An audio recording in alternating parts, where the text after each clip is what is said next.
De ninguna manera me parece sorprendente que el extraordinario caso del señor Valdemar haya provocado tantas discusiones. Hubiera sido un milagro que ocurriese lo contrario, especialmente en tales circunstancias. Aunque todos los participantes deseábamos mantener el asunto alejado del público, al menos por el momento o hasta que se nos ofrecieran nuevas oportunidades de investigación.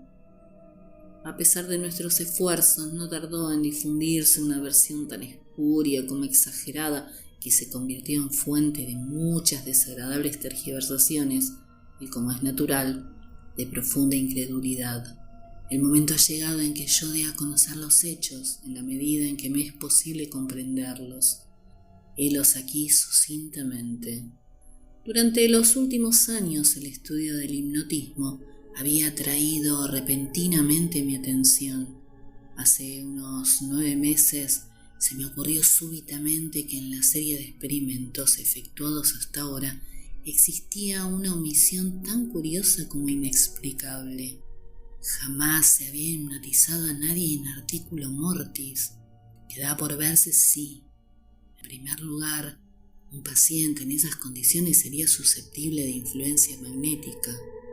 Segundo, en caso de que lo fuera, si su estado aumentaría o disminuiría dicha susceptibilidad. Y tercero, hasta qué punto o por cuánto tiempo el proceso hipnótico sería capaz de detener la intrusión de la muerte. Quedaban por aclarar otros puntos, pero estos eran los que más excitaban mi curiosidad, sobre todo el último, dada la inmensa importancia que podrían tener sus consecuencias. Pensando si entre mis relaciones habría algún sujeto que me permitiera verificar esos puntos, me acordé de mi amigo Ernest Valdemar, renombrado compilador de la biblioteca forénsica y autor bajo el nombre de Plum de Isaac Mark y de las versiones polacas de Wallenstein y Gargantúa. El señor Valdemar, residente desde 1839 en Harlem, Nueva York, es o era especialmente notable por su extraordinaria delgadez, tanto que sus extremidades inferiores se parecían mucho a las de John Randolph, y también por la blancura de sus patillas en violento contraste con sus cabellos negros, lo cual llevaba a suponer con frecuencia que usaba peluca. Tenía un temperamento muy nervioso que le convertía en buen sujeto para experiencias hipnóticas. 2 o 3 veces le había adormecido sin gran trabajo, pero me decepcionó no alcanzar otros resultados que su especial constitución me había hecho prever. Su voluntad no quedaba nunca bajo mi entero dominio y, por lo que respecta a la clarividencia, no se podía confiar en nada de lo que había conseguido con él. Atribuía yo aquellos fracasos al mal estado de salud de mi amigo. Unos meses antes de trabar relación con él, los médicos le habían declarado tuberculoso. El señor Valdemar acostumbraba a referirse con toda calma a su próximo fin, como algo que no cabe ni evitar ni lamentar. Cuando las ideas a las que he aludido se me ocurrieron por primera vez, lo más natural fue que acudiese a Valdemar. Demasiado bien conocía la serena filosofía de mi amigo para temer algún escrúpulo de su parte. Por lo demás, no tenía parientes en América que pudieran intervenir para oponerse. Le hablé francamente del asunto y, para mi sorpresa, noté que se interesaba vivamente. Digo para mi sorpresa, pues si bien hasta entonces se había prestado libremente a mis experimentos, jamás demostró el menor interés por lo que yo hacía. Su enfermedad era de las que permiten un cálculo preciso sobre el momento en que sobrevendrá la muerte. Convinimos, pues, en que me mandaría llamar 24 horas antes del momento fijado por sus médicos para su fallecimiento. Hace más de 7 meses que recibí la siguiente nota de puño y letra de Valdemar. Estimado, ya puede usted venir. Los doctores coinciden en que no pasaré de mañana a medianoche y me parece que han calculado el tiempo con mucha exactitud. Valdemar. Recibí el billete media hora después de escrito y 15 minutos más tarde Estaba en el dormitorio del moribundo. No le había visto en los últimos días y me aterró la espantosa alteración que se había producido en tan breve intervalo. Su rostro tenía un color plomizo, no había el menor brillo en los ojos y tan terrible era su delgadez que la piel se había abierto en los pómulos, expectoraba continuamente y el pulso era casi imperceptible. Conservaba, no obstante, una notable claridad mental y cierta fuerza. Me habló con toda claridad, tomó algunos calmantes sin ayuda ajena y, en el momento de entrar en su habitación, le encontré escribiendo unas notas en una libreta. Se mantenía sentado en el lecho con ayuda de varias almohadas y estaban a su lado sus dos doctores.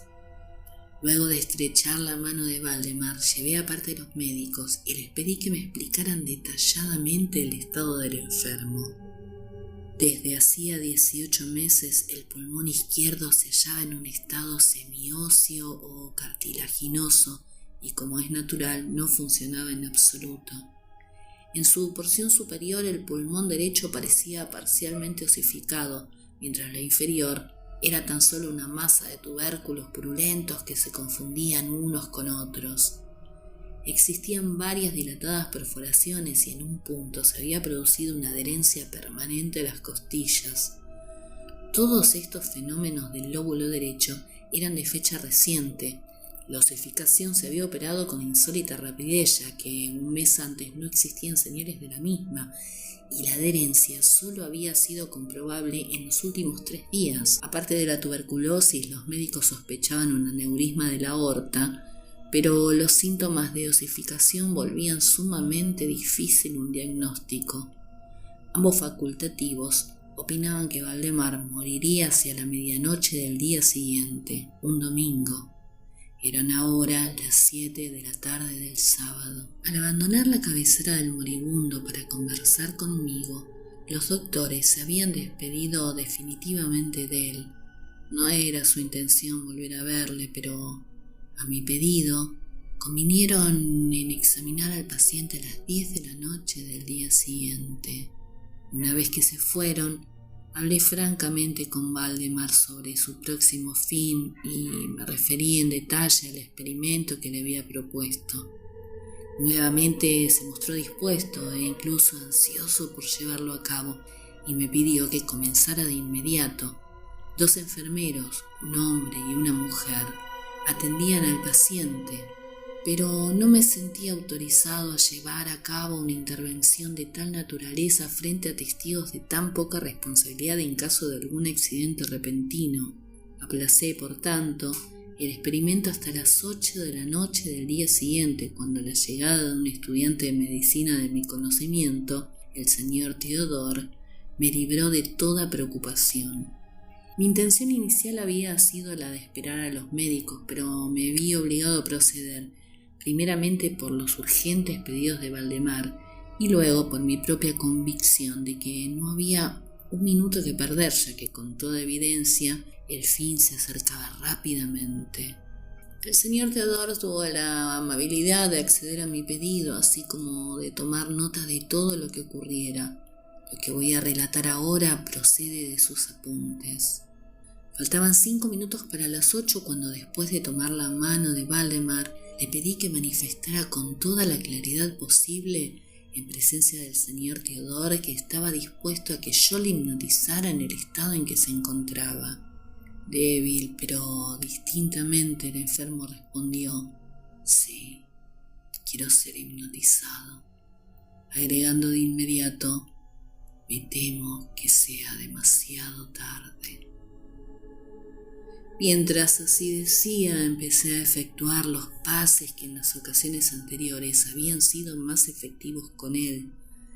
Sentía indudablemente la influencia del primer movimiento lateral de mi mano por su frente, pero aunque empleé todos mis poderes, me fue imposible lograr otros efectos hasta algunos minutos después de las 10, cuando llegaron los doctores, tal como lo habían prometido.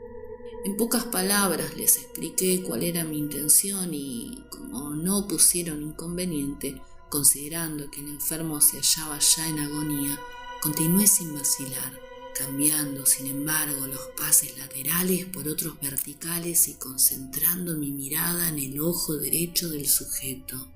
A esta altura su pulso era imperceptible y respiraba entre estertores a intervalos de medio minuto. Esta situación se mantuvo sin variantes durante un cuarto de hora. Al expirar este periodo, sin embargo, un suspiro perfectamente natural, aunque muy profundo, escapó del pecho del moribundo. Mientras cesaba la respiración estertorosa, o mejor dicho, dejaban de percibirse los estertores. En cuanto a los intervalos de la respiración, siguieron siendo los mismos. Las extremidades del paciente estaban heladas. A las 11:05 advertí inequívocas señales de influencia hipnótica.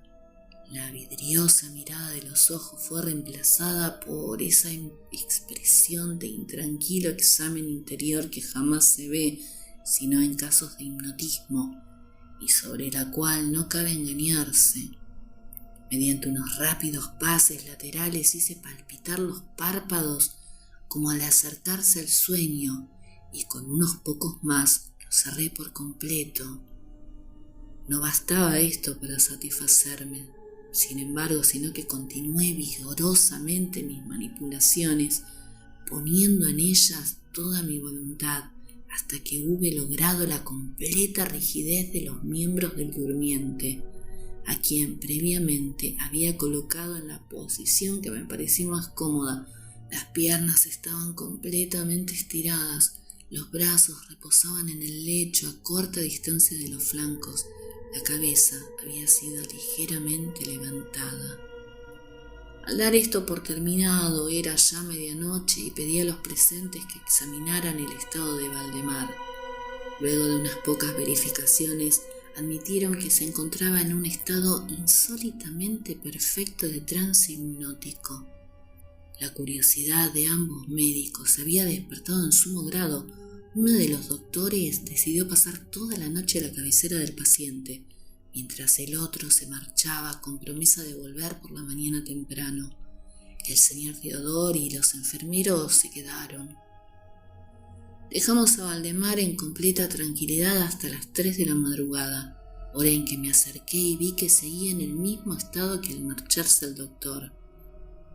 Vale decir, yacía en la misma posición y su pulso era imperceptible. Respiraba sin esfuerzo, aunque casi no se advertía su aliento, salvo que se aplicara un espejo a los labios. Los ojos estaban cerrados con naturalidad y las piernas tan rígidas y frías como si fueran de mármol. No obstante ellos, la apariencia general distaba mucho de la muerte. Al acercarme intenté un ligero esfuerzo para influir sobre el brazo derecho a fin de que siguiera los movimientos del mío, que movía suavemente sobre su cuerpo. En esta clase de experimento jamás había logrado un buen resultado con Valdemar, pero ahora, para mi estupefacción, vi que su brazo, débil pero seguro, seguía todas las direcciones que le señalaba el mío. Me decidí entonces a intentar un breve diálogo. «Valdemar, ¿duerme usted?», pregunté. No me contestó, pero noté que le temblaron los labios, por lo cual repetí varias veces la pregunta. A la tercera vez todo su cuerpo se agitó con un ligero temblor. Los párpados se levantaron lo bastante para mostrar una línea del blanco del ojo. Moviéronse lentamente los labios, mientras en un susurro apenas audible brotaban de ellos estas palabras: «Sí, ahora duermo. No me despierte. Déjeme morir así». Palpé los miembros encontrándolos tan rígidos como antes. Volví a interrogar al hipnotizado. «¿Sigue sintiendo dolor en el pecho, Valdemar?». La respuesta tardó un momento y fue aún menos audible que la anterior: «No sufro».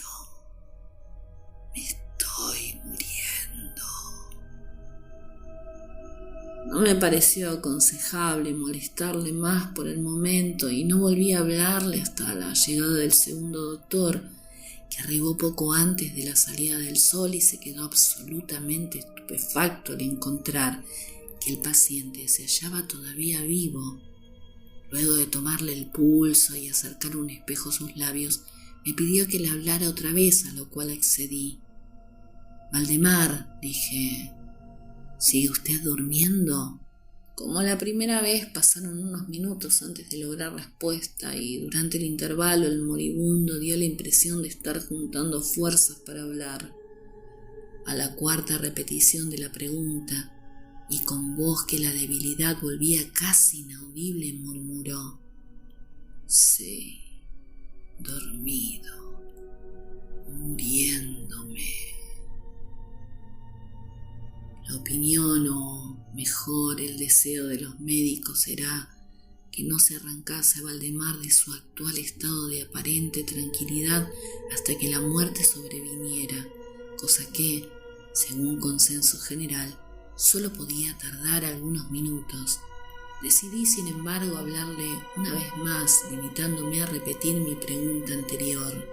Mientras lo hacía, un notable cambio se produjo en las facciones del hipnotizado. Los ojos se abrieron lentamente, aunque las pupilas habían girado hacia arriba.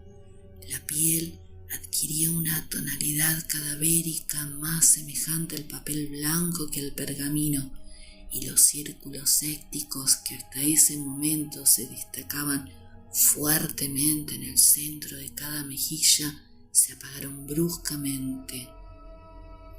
Empleo estas palabras porque lo instantáneo de su desaparición trajo a mi memoria la imagen de una bujía que se apaga de un soplo.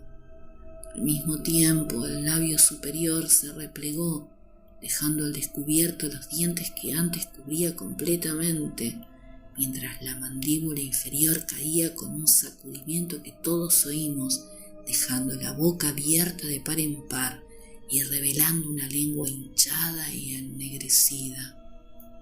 Supongo que todos los presentes estaban acostumbrados a los horrores de un lecho de muerte, pero la apariencia de Valdemar era tan espantosa en aquel instante que se produjo un movimiento general de retroceso. Comprendo que he llegado ahora a un punto de mi relato en el que el lector se sentirá movido a una absoluta incredulidad. Me veo, sin embargo, obligado a continuarlo. El más imperceptible signo de vitalidad había cesado en Valdemar. Seguros de que estaba muerto, lo confiábamos ya los enfermeros cuando nos fue dado observar un fuerte movimiento vibratorio de la lengua. La vibración se mantuvo aproximadamente durante 1 minuto. Al cesar de aquellas abiertas e inmóviles mandíbulas brotó una voz que sería insensato pretender describir. Es verdad que existen 2 o 3 epítetos que cabría aplicar parcialmente. Puedo decir, por ejemplo, que su sonido era áspero y quebrado, así como hueco, pero el todo es indescriptible, por la sencilla razón de que jamás un oído humano ha percibido resonancias semejantes. 2 características, sin embargo, según lo pensé en el momento y lo sigo pensando, pueden ser señaladas como las propias de aquel sonido y dar alguna idea de su calidad extraterrena. En primer término, la voz parecía llegar a nuestros oídos, por lo menos a los míos, desde larga distancia o desde una caverna en la profundidad de la tierra. Segundo, me produjo la misma sensación, temo que me resultará imposible hacerme entender, que las materias gelatinosas y viscosas producen en el sentido del tacto. He hablado al mismo tiempo de sonido y de voz. Quiero decir que el sonido consistía en un silabeo clarísimo, de una claridad incluso asombrosa y aterradora. El señor Valdemar hablaba y era evidente que estaba contestando a la interrogación formulada por mí unos minutos antes. Como se recordará, le había preguntado si seguía durmiendo y ahora escuché: Sí. No. Estuve durmiendo. Y ahora estoy muerto. Ninguno de los presentes pretendió siquiera negar ni reprimir el inexpresable, estremecedor espanto que aquellas pocas palabras así pronunciadas tenían que producir. Teodoro, el estudiante, cayó desvanecido. Los enfermeros escaparon del aposento y fue imposible convencerlos de que volvieran. Por mi parte, no trataré de comunicar mis propias impresiones al lector. Durante una hora, silenciosos, sin pronunciar una palabra, nos esforzamos por reanimar a Teodoro. Cuando volvió en sí, pudimos dedicarnos a examinar el estado de Valdemar. Seguía en todo sentido como lo he descrito antes, salvo que el espejo no proporcionaba ya pruebas de su respiración. Fue inútil que tratáramos de sangrarlo en el brazo. Debo agregar que éste no obedecía ya a mi voluntad. En vano me esforcé por hacerle seguir la dirección de mi mano. La única señal de la influencia hipnótica la constituía ahora el movimiento vibratorio de la lengua cada vez que volvía a hacer una pregunta a Valdemar.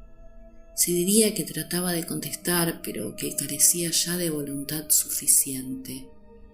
Permanecía insensible a toda pregunta que le formulara cualquiera que no fuese yo, aunque me esforcé por poner a cada uno de los presentes en relación hipnótica con el paciente. Creo que con esto he señalado todo lo necesario para que se comprenda cuál era la condición del hipnotizado en este momento. Se llamó a nuevos enfermeros y a las 10 de la mañana abandoné la morada en compañía de ambos médicos y de Teodoro. Volvimos por la tarde a ver al paciente. Su estado seguía siendo el mismo. Discutimos un rato sobre la conveniencia y posibilidad de despertarlo, pero poco nos costó llegar a la conclusión de que nada bueno se conseguiría con eso. Resultaba evidente que hasta ahora la muerte, o eso que de costumbre se denomina muerte, había sido detenida por el proceso hipnótico. Parecía claro que, si despertábamos a Valdemar, lo único que lograríamos sería su inmediato, o por lo menos su rápido fallecimiento. Desde este momento hasta fines de la semana pasada, vale decir, casi 7 meses, continuamos acudiendo diariamente a casa de Valdemar, acompañados una y otra vez por médicos y otros amigos. Durante todo este tiempo el hipnotizado se mantuvo exactamente como lo he descrito. Los enfermeros le atendían continuamente. Por fin, el viernes pasado resolvimos hacer el experimento de despertarlo, o tratar de despertarlo. Probablemente el lamentable resultado del mismo es el que ha dado lugar a tanta discusión en los círculos privados y a una opinión pública que no puedo dejar de considerar como injustificada. A efectos de librar del trance hipnótico al paciente, acudí a los pasos habituales. De entrada resultaron infructuosos. La primera indicación de un retorno a la vida lo proporcionó el descenso parcial del iris. Como detalle notable, se observó que este descenso de la pupila iba acompañado de un abundante flujo de licor amarillento, procedente de debajo de los párpados, que desprendía un olor penetrante y fétido. Alguien me sugirió que tratara de influir sobre el brazo del paciente como al comienzo. Lo intenté, sin resultado. Entonces el doctor expresó su deseo de que interrogara al paciente. Así lo hice con las siguientes palabras: «Señor Valdemar, ¿puede explicarnos lo que siente y lo que desea?» Instantáneamente reaparecieron los círculos sépticos en la mejilla. La lengua tembló, o mejor dicho, rodó violentamente en la boca, aunque la mandíbula y los labios siguieron rígidos como antes.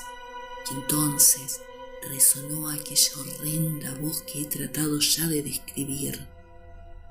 «Por amor de Dios, pronto,